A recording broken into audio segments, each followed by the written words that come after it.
Nah, contoh nyatanya Bang Surya di Tanjung Pinang itu nggak dikenal, ya kan? Dia tinggal di Batam. Tapi karena efek ekor jas Demokrat itu, orang ingin SBY begitu populer pada saat itu, menang Bang Surya 2004 menjadi anggota DPRD. Siapa tuh saya kira? Oh, Bang Surya. Saya baru balik dari Jogja waktu itu Bang. Nggak kenal Bang Surya. Tapi terpilih. Itu efek ekor jas.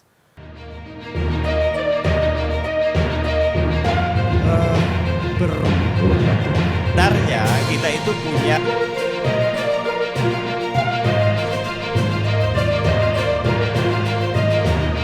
tanggapan bisa per KPU Kabupaten Kota. Kalau dia pakai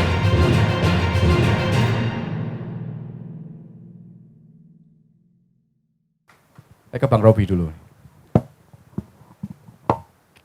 Jadi fenomena capres itu bagaimana pengaruhnya bagi suara, khususnya di Kepri atau di Batam? Ya, terima kasih Bang Agus. Pertama, efek ekor jas ini sangat berpengaruh sekali. Keterpilihan caleg, menangnya partai, juga tentunya presiden ya. Ya. Kita bisa melihat misalnya, kita lihat di Amerika lah, contoh nyata yang mudah kita pahami. Tahun 2008, Obama itu menang telak ya. Bahkan Partai Demokrat itu menang juga, baik di DPR dan senatornya. Kenapa dia menang? Karena Republik pada saat itu masih Partai Republik pesaing utama dari Demokrat masih dihantui rasa orang kecewa dengan partai itu. Karena ada tokohnya George Bush itu yang tidak disukai publik sehingga berdampak besar terhadap Demokrat. 2 kali berturut-turut menang ya.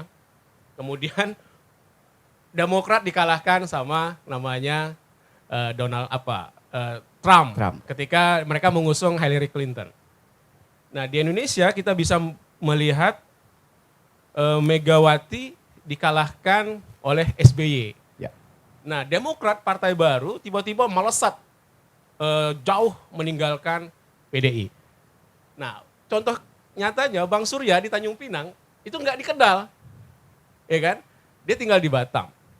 Tapi karena efek ekor jas Demokrat itu, orang ingin SBY begitu populer pada saat itu, menang Bang Surya 2004 menjadi anggota DPRD.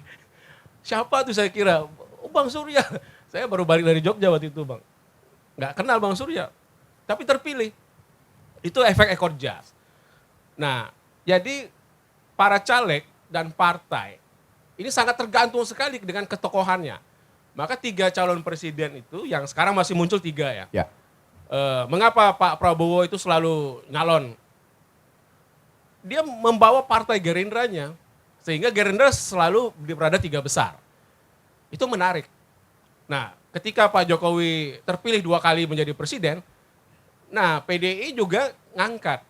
Terjadi linear, menang pilpres juga menang pileg. Di semua daerah, hampir ya sebagian besar.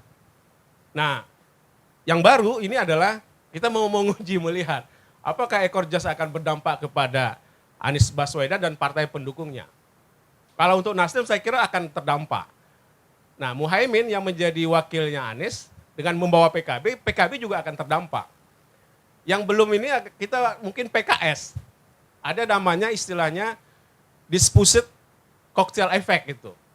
Distribusi cocktail effect yang tidak merata, tidak adil. Tidak adil ya. Ya, ini menjadi menarik. Bagi partai PDI dengan Ganjarnya akan terasa bagus. Tapi partai pengusung berikutnya, dia belum tentu merata mendapat limpahan cocktail effect itu. Nah, ini menjadi tantangan bagi partai yang tidak menjadi pengusung utama terhadap efek ekor jas keterkenalan tokoh tadi. Apakah capresnya akan membawa partai tergongkrak ke atas atau dia hanya mendapat bias-biasnya saja.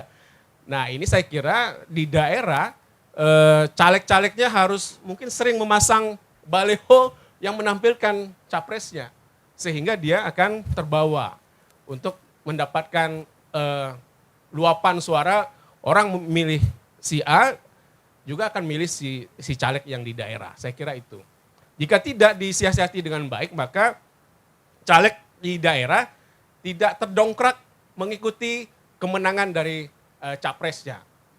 Saya kira itu. Ya, dari 3 kandidat, Anies Baswedan, Prabowo Subianto, dan Ganjar Pranowo. Kalau di mata Robi, bagaimana pandangan mengenai untuk di Kepri lah, pandangan ketiga calon itu? Kalau di Kepri ya, kita lihat bisa gambar apa, mudahnya kita lihat di grup WhatsApp itu. Ya. Grup WhatsApp itu yang mayoritas sepertinya ke Anies. Ke Anies ya, di grup WhatsApp. Ya. Nah, kalau kita lihat survei dari 1.200, Kepri saya kira tidak masuk, sampelnya masuk, sedikit ya, sekali, sedikit paling sekali. 5 atau nggak sampai 10 orang sampel ya. Ya. Yang paling besar adalah di Jawa sampelnya, karena proporsional bertingkat itu. Ya. Nah, mungkin di Sumatera kalau kita lihat memang Anies agak lebih berpengaruh. Walaupun mungkin di Jawa Ganjar dan Prabowo kuat ya. Di Sumatera juga, di Sulawesi mungkin Ganjar. Nah, di daerah mungkin ada harapan bagi caleg-caleg yang capresnya diusung oleh 3 partai itu. Nah, tapi di Batam PDI kan selalu juara bertahan. Ya. Baik di provinsi Kota Provinsi juga. Batam, Tanjung Pinang nggak pernah tergeser ya. 3 pemilu PDI selalu menang. Nah, rebutannya mungkin yang kita lihat di Golkar ini. Apakah dia akan terdampak nggak dengan ekor jas capresnya? Karena kan ketum mereka nggak muncul ya. Ya. Apakah menjadi wapres atau hanya menjadi pengusung? Makanya kepentingan terbesar capres ini akan membawa partainya menjadi idola publik.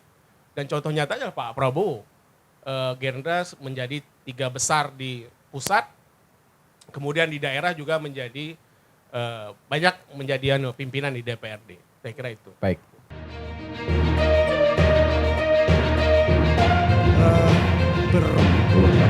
Sebenarnya kita itu punya